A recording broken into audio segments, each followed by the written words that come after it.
I want to jump ahead, a little bit ahead of my time when I was working as vice president of my older brother's trucking company. He was 23, I think it was 24, and had revenues of $2 million back in the 1980s. That was quite a bit of money back then. It wasn't a lot, but we had 50 trucks. I think we had 100, almost 100 employees at one time. I was vice president. I was 21 years old. It did eventually go. We did eventually close the doors because of one of our largest accounts went out of business. But I'm going to get into that a little bit later. I want to jump ahead to another business that my brother got involved in. It was a giftware manufacturing business here in San Diego. He asked me to come work with him because he always, despite what he'll say today, he always respected my business opinion, my consultation, and also wanted me in there to help run the place because he knew I knew what I was doing when it came to business. And sure enough, I immediately started to learn a lot about this business, and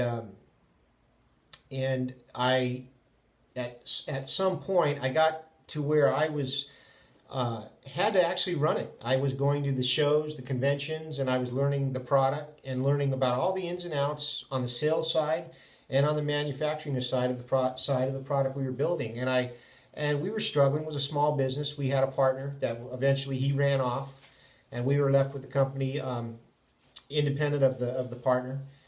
And I started to grow frustrated with my brother. Same kinds of habits and practices that he employed at his truck line that he eventually had to close were now happening here with this manufacturing business. And of course, the whole time he's telling me it doesn't matter, he's going to sell it. So that's the kind of logic I was dealing with as I'm trying to deal with problems. But anyways, I eventually had to walk out. I got tired of it. And but I left my brother a long letter about what to do with this business. And after running me off, he read my letter because he always respected my opinion.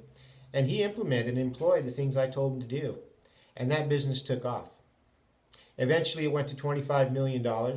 I was completely ostracized from the success of that business, even though I was instrumental in its survival at the beginning and my vision about where it should go and what it should be doing.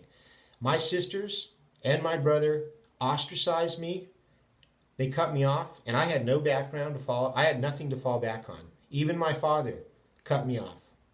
So I was out. It was like jumping off a boat out in the ocean and having to figure out a way to swim ashore, and I'm out in the deep sea to survive. And I went through years of struggle and pain and suffering.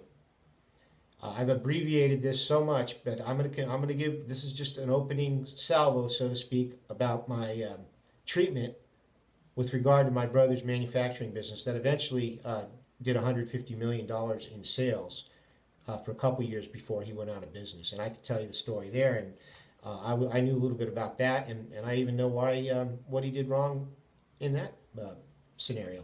Thank you.